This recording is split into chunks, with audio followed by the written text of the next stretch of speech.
Halo, apa kabar sahabat-sahabat diaspora di mana saja berada? Saya saat ini bersama Ibu Hani Wahid. Waduh, Hani, ini saya pengen ngomong yang program ini bagi saya sangat luar biasa. Dimana kalau di Amerika ini ada program summer program ya. Ya. Anak-anak itu kan libur 3 bulan. Dan saya kok baru tahu itu ada anak yang ikut summer program tapi dibayar. Padahal kadang-kadang ada yang gratis, ada malah kan orang tua bayar ya. Ini boleh nggak ceritain bagaimana nih prosedurnya dan cara ikutnya bagaimana supaya teman-teman diaspora yang ada di Amerika tuh mengetahui semuanya. Sip. Jadi teman-teman di Amerika memang banyak program summer ya, musim panas di mana anak-anak kita libur panjang ya kan. Dan kalau dia sudah berumur tertentu, dalam hal ini kalau di Philadelphia 14 tahun ke atas ya sudah bisa mendapatkan program yang dibayar. Dibayar, oke. Ya, jadi program itu banyak. Jadi summer camp itu ada dari anak umur 7 tahun juga udah ada. Tapi kan rata-rata kita sebagai orang tua bayar ya. Beberapa tahun lalu kita pernah masukkan anak-anak kita di Bustan atau Arabic Camp ya kan, mereka belajar bahasa Arab, mereka belajar musik-musik dari Timur Tengah, mereka belajar budaya-budaya, itu bayar. Lalu ada juga summer program yang gratis ya kan. Anak-anak main bola, lalu olahraga ya kan, setiap summer mereka macam-macam olahraganya dan itu kita sempat dapat gratis juga. Nah, kebetulan tahun ini kita sebenarnya udah kepingin dari beberapa tahun yang lalu, cuma karena Haikal umur 14 tahun ini kita bisa daftarkan untuk program yang dibayar. Jadi programnya itu sebenarnya banyak sekali di seluruh Amerika itu ada. Jadi teman-teman yang tinggal di kota lain tentunya punya kesempatan juga supaya anak-anaknya bisa mendapatkan program dibayar. Nah, saya mau cerita yang saya tahu di kantor saya ya. Di kantor. Jadi kantor apa nih, Bu?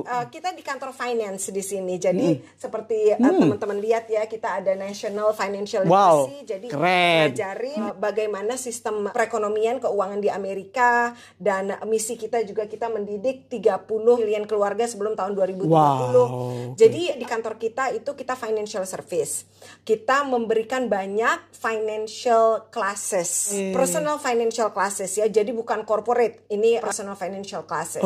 Nah, anak-anak muda ini kan banyak kita di Amerika, banyak anak-anak muda yang tidak tahu bagaimana cara menabung, tidak tahu bagaimana cara investasi, tidak tahu mereka punya duit, mereka buat apa? Ya kan, anak-anak itu biasa minta uang papa mama beliin mainan, papa mama beliin baju yang keren-keren ya kan. Nah, hal-hal tersebut kita mesti didik anak kita semenjak muda, ya kan. Nah, di kantor kita setiap tahun kita ada program youth di mana mereka belajar hal tersebut supaya mereka bisa jadi anak muda yang mandiri, anak muda yang mengerti ekonomi, anak muda yang bisa bekerja keras dan menghargai ekonomi keluarga, ya kan.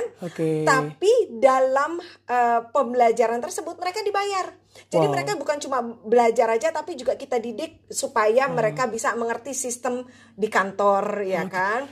Jadi ketemu klien juga. Lalu untuk anak-anak muda yang suka sosial media, itu buat kampanye-kampanye tentang literacy. Jadi anak-anak ini bekerja sekitar 120 jam. 120 jam. Boleh tahu nggak berapa orang? Apakah seluruh dunia atau hanya untuk orang Indonesia saja? Dan kira-kira biar teman-teman tahu berapa sih digajinya dalam summer program ini? Penasaran nih saya nih. Jadi kalau yang di kantor saya ya, karena kita berhubungan dengan organisasi di Philadelphia, jadi kita dengan Urban League ya tahun ini. Kalau di kantor kita meng-hire anak-anak yang bisa bilingual. Bilingual. Nah, jadi nggak apa-apa kalau mereka cuma bisa bahasa Inggris saja, kita bisa tempatkan mereka di tempat-tempat tertentu yang tidak membutuhkan kemampuan bahasa lain. Tapi kebetulan klien kita banyak yang berbahasa Mandarin, berbahasa Tonis, lalu kita juga banyak klien yang berbahasa Indonesia, berbahasa Vietnam, berbahasa Kamboja. Jadi untuk teman-teman yang punya anak-anak dengan kemampuan bahasa-bahasa tersebut, itu bisa datang ke kantor kita tahun 2025 ini ya, kita mulai buka pendaftaran. Wow, keren. dan bisa mulai apply gitu. Kita ada nanti sistem interviewnya, kita juga melihat anak-anak tersebut sukanya bekerja di bagian apa. Jadi bekerjanya itu bukan cuma kerja-kerja aja, tapi juga bekerja sekaligus mendapatkan ilmu yang anak-anak kita akan butuhkan di masa depan mereka. Ilmu ini mereka nggak akan dapatkan di sekolah. Keren. Taruh dulu sebentar. Ini yang sensitif nih. Boleh nggak disebutin kira-kira jumlahnya itu berapa sih biar tahu? Oke, soalnya ini kira-kira saya tahu tuh gede banget nih gitu kalau untuk ukuran anak-anak. Ya. Oke, gimana? Jadi 120 jam itu mereka kan bisa bekerja selama 3 bulan ya. Atau ada yang lebih cepat, jadi 2,5 bulan juga udah selesai gitu ya. Itu dapatnya di atas 1.200. Di atas 1.200 dolar. Wow. Di atas 1.200 dolar. Itu 120 jam. 120 jam, betul. Berarti kalau satu hari berapa? Tergantung. Ada yang kerjanya cuma 4 jam 4 jam sehari. Ada yang saya cuma bisa kerja dari minggu 3 kali. Karena misalnya saya kepingin main bola, saya ke summer. Atau seperti anak kita kan, kita sempat pergi keluar kota. Ya kan? Bisa juga. Jadi di tengah-tengah summer itu dia minta off, bekerja di kantor juga. Dan dia juga mendapatkan summer camp di Temple University. Jadi bisa kita kombinasi. Jadi pagi hari di Temple University, sorenya di kantor ini gitu. Jadi banyak sekali kesempatan. Wah, jadi banyak banget kesempatan diaspora yang punya anak di sini ya. Jadi program-program di Amerika Serikat itu sangat banyak ya. Dan tentunya itu kan termasuk circle ya. Mereka berhubungan dengan lingkungan kan. Nah itu yang betul, penting itu ya, Pak. Karena gini, ya kan anak-anak muda itu kadang-kadang mempunyai lingkungan yang nggak sehat. Ya nggak sih? Betul. Banyak anak-anak yang lihat kok ini kok game aja kerjanya ya kan, bukan main game gak bagus loh, main game juga bagus ya kan, tapi kan anak muda kita mesti diekspos ke karir yang lain ya kan. Kita mesti memperlihatkan bagaimana sih kalau bekerja di kantor, profesionalisme seperti apa ya kan. Nah jadi anak-anak kita itu dikelilingi oleh orang-orang yang mempunyai karir yang bagus, mempunyai daya pikir yang positif, ya kan, membantu komunitas. Jadi anak-anak kita itu melihat kalau di masa depannya mereka juga bisa menjadi orang-orang seperti itu. Wow, keren. Wow, keren. Terima kasih Bu Hani, informasinya yang sangat inspiratif ini. Dan tentunya teman-teman diaspora, ayo mau maju lagi, mau mendapatkan segala sesuatu di Amerika, bisa hubungin di kantor Bu Hani. Kalau punya anak di atas 14 tahun, hubungin kita ya. Yuk, monggo. 14 sampai 18 tahun. Ya, saat ini saya di kota Philadelphia dan bersama Kal Aulia Jen. Perlu diketahui bahwa tiap tahun ya, itu ada liburan panjang ya, 3 bulan di Amerika ini ya. Dan tentunya aktivitas untuk anak-anak libur itu apa aja? Salah satunya adalah kegiatan-kegiatan yang positif ya. Saya akan bincang-bincang dengan Haikal Aulia Jen ya. Haikal, ini mau masuk sekolah apa nih Pak? Kelas berapa? Oh, aku mau kelas 9. Kelas 9 itu kalau di Indonesia apa? SMA atau apa? Kayaknya SMP 3 atau SMA, nggak tahu deh. Oke. Kayaknya SMP 3 deh, iya. SMP 3 ya? Oke. Haikal, selama liburan panjang, apa aja aktivitasnya? Summer program tuh ikut apa? Temple University. Oke. Temple University itu berapa minggu? 2 minggu. 2 minggu ya? 2 minggu. Itu apa aja yang di Haikal? Cuma belajar aja, kayak ada matematika, ada computer science, kayak apa aja deh untuk kalau kayak Temple University. Itu berkaitan dengan Temple University ya. Oke. Setelah itu apa? Habis itu kan aku ke Elizabeth. Oh, Elizabeth. Iya, Elizabeth itu pesantren. Itu kayak pesantren kilat ya? Iya. Berapa minggu? Kayaknya 1 bulanan deh. Oke, nah 1 bulan. Setelah itu apa? Habis itu kerjaan ini. Oh, kerjaan. Nah, ini yang penting nih. Jadi sahabat sekalian, ini yang penting diketahui oleh teman-teman sekalian ya. Haikal ini juga ada program pekerjaannya. Jadi Haikal tuh misalnya kerja ya, itu boleh cerita nggak? Berapa jam atau berapa minggu gitu loh? Totalnya jamnya aku harus kayak bekerja itu 120 jam. 120 jam?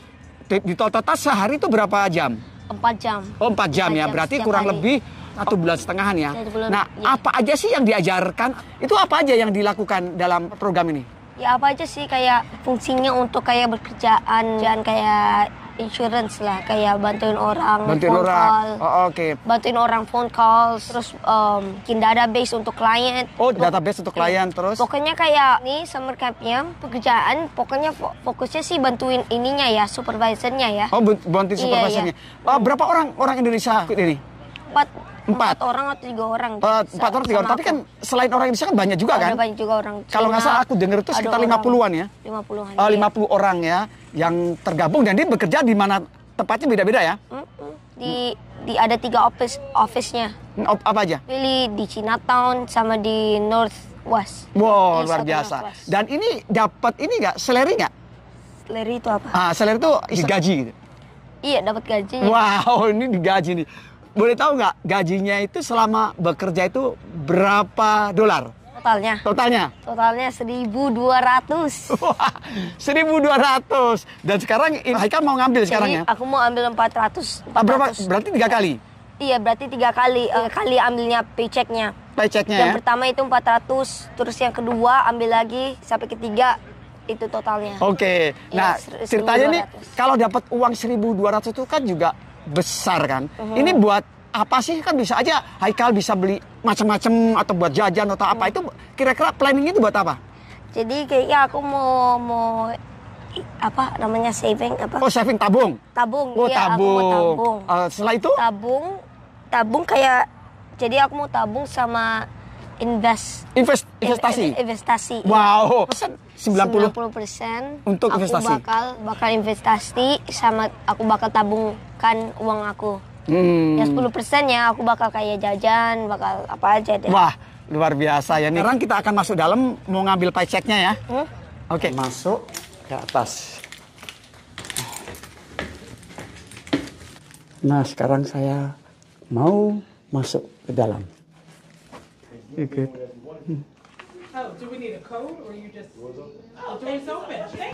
Halo Haikal, gimana? Udah dapat?